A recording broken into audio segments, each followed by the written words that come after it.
እሺ ነፉድ ብሪን ቀቡ ቃላሉ እኮ ነው እዚህ ጋር ጅሩ ዱንያ ተና ወጋ ኩመን ጅራቱ ከነ ጀዋየ ከጅሎፋ ጉያ ቶኮ ከጅራቱ ጉያ ሰዲያ ዱከኒን ማልጎተ ይሁን ብኖሮ ራሱ ብሪ ቀባቴ amma wali gayyana shi ka gubba mali Wanno- nura gali ya wannoof jedhaadha dafaate wala beekaa laaxaa talfalligoo misin namaan beeytan dhiyootirraa ol kaaftaatillee baaliyoon himosi janaan jiru mana citaa abaabosee ergee dafaate anee wallahi kannasi kana tiraasi fudhanna baaliyoo tunee Aboosii ni bakka mujatti. taaptaap waliin goonaadha dafaate onee Ati mujatti yoo dhiifte hoo? anin jaaladhan bakkee dafaate Bakka dhiifama itti hin himine bakka dhiisiinga. Bakka dhiisiin bannaa ishee kaa bannaa dhiisi waliin jedhini. ganne fayyaaletti rabbiiti wallahi Yaa wallaahi billaa bakka hin dabbara kaa jechuun. dhugumaan fayyaalittiidha. Yaa. Ani duroma yoo waan loon shaakalloo qara duraanillee awwala dur baay'ee dura sima beeka. Zika aanatu garaana nyaatiin deemee ture yuwar. Ziisira liqqammatum nabbar.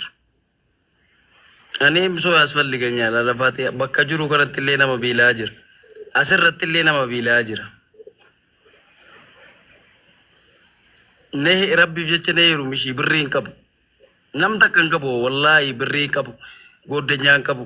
Dalagaa hin qabu dhafaatee xiyyaa. Tiiktookii hin argita. Baaliyyoo waan takka hin qabu. Abba tochuu bitaa Jarmanii taa'ee abaaboo faanaa kenna mana kiyya wayita dhufu. Abaaboo maal godhamee dhafaate.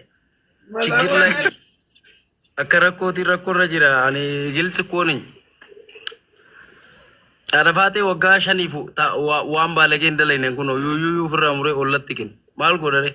Yeroo yammaa durbi yammaa otoo nyaattu beelu. Gimaash gornaachoo kabirra laa nu tasarra'u durba. Juusii jetti kaaka jiloo kanatu beewannoo juusii gaabbasee baastaa gaabbasee waan meeqa gaabbasee gari shawaayyee gootee gara manaa galte abbichoon nan dhiisu jettee galgala. Ani jedduu kanan rakkadhe. Wallahi taarika dalagina ani normal no ani barcuma algarraa barcuma kaadhee taattaa si godha si dhaqqabullee baadhu. Akuraa shalluun. Nafuu liye bakka hinga bakka argiteerta laayif illee idiyaa kanallee ofii uumte waan baay'ee argite kanamaa wannoo siin jenne maa waa gilsiniñ እኔ ከራሴ ላይ መወድ ነገር ብኖረኝ ግልጽ ነኝ አረፋቴት ሰው ያስፈልገኛል Arafaatee si gaafatee nama na barbaachisaa si jedhaara. አንከኔን ቆዳዳን ከኔን ከሜካፒ አማቢፍቱ ፋኔ በሲሱ ነበር ካደነቅ Anni nu meekaappii mata poppoo meekaappii keessan naqee keessa bulu kannii nambar beekee Oromooti jedhee mooraalitti godha. Haatiin faan argina goggoyduu dammaan yuuyyuun naquunca. Eegeen qabdu akka keeti. Kannii mooraalitti godhee arginu kotta tokkoon annee kun ijoollee fireeshii galee banata. Gaheera. Maamada walla nurraa dhaabaa jiruutiyyee mataa jiraan birriiteetiin hin fuudhu. Kabajaan kabiraati. Bultiinu adaarinnaatti daarattaa qiminde maaltu gahe. Birriidhaan naa fuutu. Khadija Rasulati birri dunia qabattee ittiin heerumne eegaa dhiiseetta illee Ameerikaa yoo ta'etti mamoota allabbinya jiruuti yetaa beeta. Mana aynatu nama guddaadha erdinnaa soommaa akka barnu isin kabajaa jira akka danda'u. Izii taddabaafannee yaadee dhuga simmiitaallee.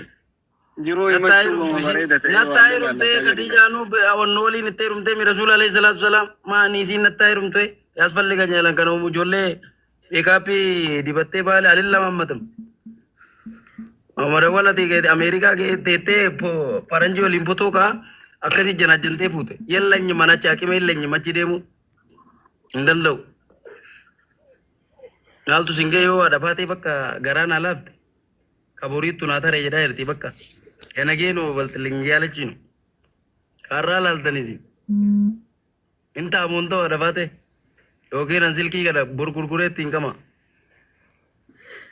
Akka dura biraa yoo taate tillee asasaasabiin kee yalibsa araadaa ka'oon asaasabii shawarradee ka'oon akka kaawwiin ciikidhan biraa yoo taate faaraa ka'oon yaa dura araadaa illee shindeeti. Arafaatee maal jettaarree? Ani wallahi yalbee nigista aragishallo yabeetee kokkomno mitonyi. Shaashii kana dammoo ufumaa ofirraa qayyarta birrii ittiin qayyaru hin qabu kana.